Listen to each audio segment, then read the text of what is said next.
देश चलता नहीं मचलता है। देश चलता नहीं मचलता है। मुद्दा हल नहीं होता, सिर्फ उछलता है। जंग संसद में नहीं, सोशल मीडिया पर जारी है।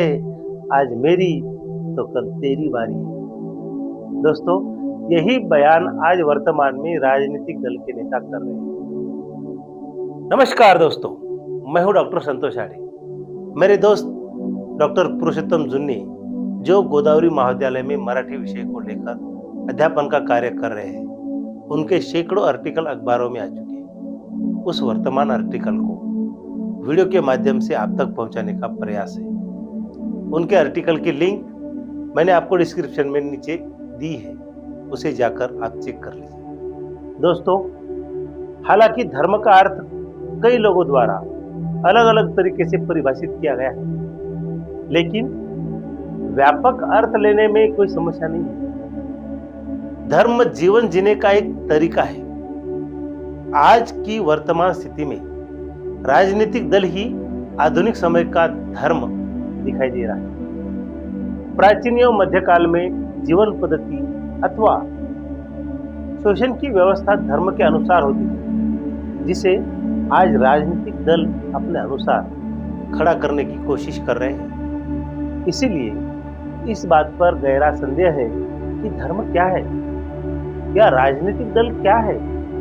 ये एक दूसरे के वैकल्पिक शब्द बन चुके हैं। हिंदू, मुस्लिम, सिख, ईसाई, बौद्ध, जैन आदि सभी धर्म के लोगों की जीवन जीने की अपने अपने सिद्धांत बन चुके हैं, अपने अपने अलग मायने रखते हैं, जिनके अनुसार उस धर्म के अनुयायी व्यवहार करते हैं।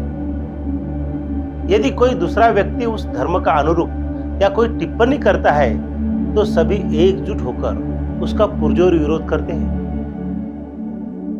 उनसे कुछ लोग चाहते हैं कि हम धर्म का सुधार करें, लेकिन बहुसंख्यक पूर्वाग्रह के कारण यह सुधार बहुत धीमे दिखाई दे रहा है। इनमें से हर धर्म में कई संप्रदाय भी है और ये अस्तित्व में है। संप्रदायों में एक दूसरे के साथ बहुत समानता नहीं है। दरअसल वे अन्य धर्मों से ज्यादा अपने धर्म के अन्य संप्रदायों से नफरत करते हैं। आदर्श रूप से आज के आधुनिक समय में देश या पूरे विश्व के कल्याण के लिए समाजवाद, लोकतंत्र, साम्यवाद, राजतंत्र, आधुनिकतावाद आगे बढ़ रहा है। वैसे तो ये सभी विचारधाराएं न केवल हमारे विरोधी विचारों के विरोधी है, और न ही आंतरिक मामलों में भी बहुत सहिष्णु और सहानुभूतिपूर्ण नहीं है। उदाहरण के लिए, जिस लोकतांत्रिक व्यवस्था में हम रहते हैं, जिस देश में हम रहते हैं, उस देश की व्यवस्था में विभिन्न राजनीतिक दल हैं और उनका अंतिम लक्ष्य देश के लोगों का कल्याण करना है। ऐसा सवाल इस देश के एक आम आदमी के मन में उठता है। उदाहरण के लिए, कांग्रेस, भाजपा, शिवसेना, तृणमूल कांग्रेस पार्टी, राष्ट्रवादी कांग्रेस पार्टी, आम आदमी पार्टी, अकाली दल, सीपीआई, वंचित बहुजन आघाड़ी आदि या उस क्षेत्र के अन्य स्थानिक राजनीतिक दल एक दूसरे के खिलाफ इस तरह के निम्न स्तर के बयान दे रहे हैं कि जब हम टेलीविजन के सामने बातें सुनते हैं तो मन में एक प्रकार की घृणा पैदा होती है। लोग सवाल करते हैं कि लोकतंत्र को मजबूत करने वाली चीजें क्या कर रही है। यदि शासक वर्ग, जो अपने विरोधियों को समान उत्साह सहानुभूति के साथ सुनने के लिए समग्र सांस्कृतिक पृष्ठभूमि तैयार करने के लिए जिम्मेदार है, अन्य विरोधियों के लिए दमन की नीति अपना रहा है, तो अन्य राजनीतिक दल, सामाजिक संगठन या व्यक्ति व्यवस्था में खामियां दिखाने के स्तर पर आ चुका है। जो दल शासक वर्ग के रूप में सत्ता की बागडोर संभालता है या उचित कार्य करने और समाज का विकास करने की प्रेरणा देता है, लेकिन ऐसा हो नहीं पाता। कुछ कार्य करने से उसमें बाधाएं उत्पन्न होगी। एक प्रकार की अत्यधिक कटुता विरोधी दल के सभी लोगों के प्रति सर्वत्र पनपती हुई प्रतीत होती है। आज के तनावपूर्ण बेरोजगारी, और महंगाई के समय में आम आदमी के पास समय ही नहीं है। बेचारा काम करके परेशान है, वह किसी और चीज पर ध्यान ही नहीं दे सकता।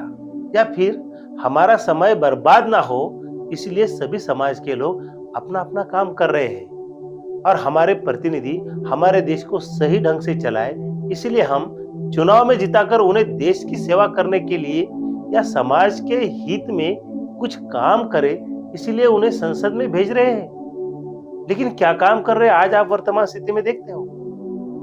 कुछ प्रतिनिधि चुनाव के माध्यम से सत्ता की बागडोर संभालते हैं।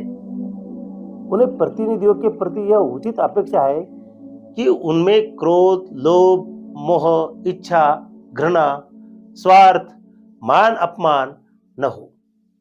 संविधान के अनुसार कहा गया है कि सत्ता में स्थापित होने वाले दल के अनुयायी को उसी दिशा में या उसी राजनीतिक पद्धति या उसी आचरण का पालन करना चाहिए जैसा मैं धर्म के ठेकेदार को कहूंगा।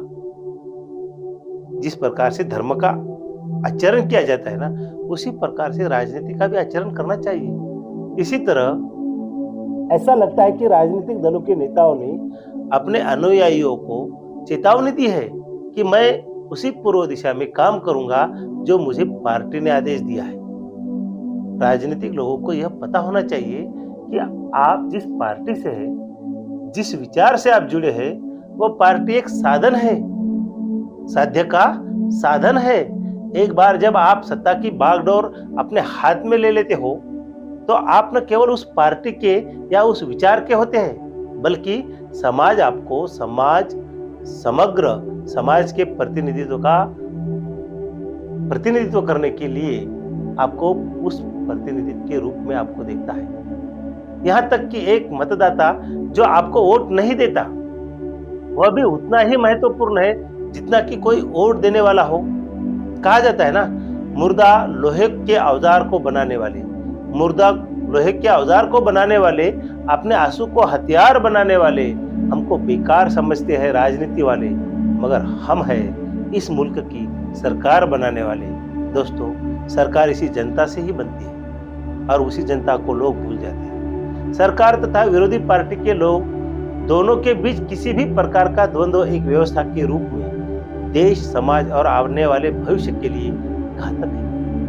अपनी पार्टी की नीतियों को समर्थन करने वालों को अवसर देना और विरोधियों को खाई में धकेल देना एक राष्ट्र के रूप में या एक समाज के हित में नहीं है। सिर्फ इसीलिए कि किसी खास पार्टी की सरकार आज मौजूद है, हो सकता है 5 साल के बाद जनता उन्हें भी सबक सिखा दे। भले ही हम हर किसी को हमेशा के लिए पूरी खुशी नहीं दे सकते, लेकिन हमें इसे एक लक्ष्य मानकर उसी तरह व्यवहार करना चाहिए जिस प्रकार विरोधियों के लिए नीचे जाकर शासकों की आलोचना करना उचित नहीं है, उसी प्रकार शासकों के लिए अपनी शक्ति का दुरुपयोग करना और विरोधियों को जेल की धमकी देना भी समाज के हित में नहीं है। सत्ता में आने से पहले सरकार जनता से कई वादे करती है, वे उन्हें प्रभावित करती है और उन्हें यह सोचने के लिए प्रेरित करते हैं कि उन्हें सभी वादे पूरे हो जाएंगे। यही एक उम्मीद आम आदमी के पास होती है, लेकिन सत्ता हासिल होते ही वे जनता से मुंह मोड़ लेते हैं। वे अपने स्वार्थ के लिए काम करते हैं और हर चुनाव में लोगों को बेवकूफ बनाते रहते हैं। इन सबके बीच झूठ बोलने वाले और भ्रष्ट राजनेताओं के हाथों केवल आम जनता ही पीड़ित होती है।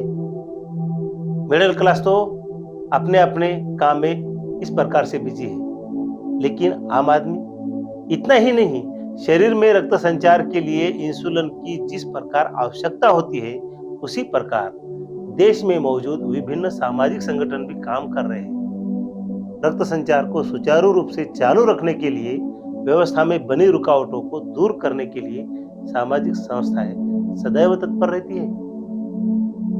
ऐसे सभी सामाजिक संगठन समाज और देश के हित में काम कर रहे हैं। जाने अनजाने में यदि उनसे कोई दुर्व्यवहार होता है तो शासकों का काम है कि उन्हें नियंत्रित करके या समझाकर आगे बढ़ाए, उन्हें प्रेरणा दे।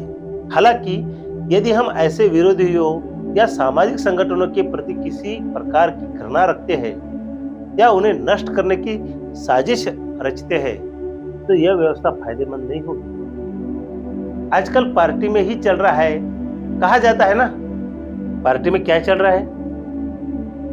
तो एक बात ऐसी कही जाती कि राजा बोला रात है, रानी बोली रात है, मंत्री बोला रात है, संतरी बोला रात है। अरे ये सुबह सुबह की बात है, फिर भी जो पार्टी कहेगी वही आप बात मान रहे हो। आम आदमी का क्या? सवाल आम आदमी के मन में पैदा होता है। इसी प्रकार का व्यवहार आज राजनीतिक पार्टी में दिखाई दे रहा है। सत्ता परिवर्तन मुख्य तौर पर राजनीतिक दांवपेच की हकीकत बयां करती है। राजनीतिक चेतना का स्तर बहुत ही गिरा हुआ दिखाई दे रहा है, क्योंकि यहाँ नेता जाति धर्म अंधविश्वास को अपना हथियार बनाकर चुनाव जीत जाते हैं। शिक्षा और स्वास्थ्य की व्यवस्था दिनों दिन खराब होती जा रही है। जो शारीरिक और मानसिक रूप से स्वास्थ्य न हो, जिसकी शिक्षा अच्छी न हो, वो नेताओं के चापलूस बन जाते हैं। और यही चापलूस उन्हें चाहिए। किन्हें? नेताओं। फिर वो क्या अच्छी शिक्षा और अच्छे स्वास्थ्य कराए? भारत में एक सर्वे करा लीजिए, हर कोई किसी न किसी पार्टी विचारधारा या एक ही मानसिकता का गुलाम दिखेगा। हर एक के हाथ में एक पार्टी का झंडा आपको दिखाई देगा। कोई ऐसा ढूंढने से नहीं मिलेगा कि जो सच को सच कह सके। भारत की सबसे बड़ी समस्या शिक्षा, स्वास्थ्य, रोजगार, जनसंख्या और भ्रष्टाचार है। आप न्यूज उठाकर देख लो, इनके बारे में कोई बात नहीं करता है। दोस्तों, अंत में इतना ही कहूंगा कि एक रोटी चोरी हो जाए तो आप लड़ने को तैयार हो जाते हो। एक रोटी चोरी हो जाए तो आप लड़ने को तैयार हो जाते हो। ये नेता आपके घर लूट रहे हैं, आप कैसे चुप रह जाते हो? दोस्तों, डॉक्टर बाबा साहब आंबेडकर ने हमें जो संविधान दिया है और हमारे देश में वो स्वीकार किया है, उस संविधान के अनुसार हमें सरकार के द्वारा उसे पूरी करने की कोशिश निरंतर करनी चाहिए। दोस्तों, अगर यह वीडियो आपको पसंद आए तो लाइक, शेयर और सब्सक्राइब अवश्य करना। तब तक के लिए धन्यवाद।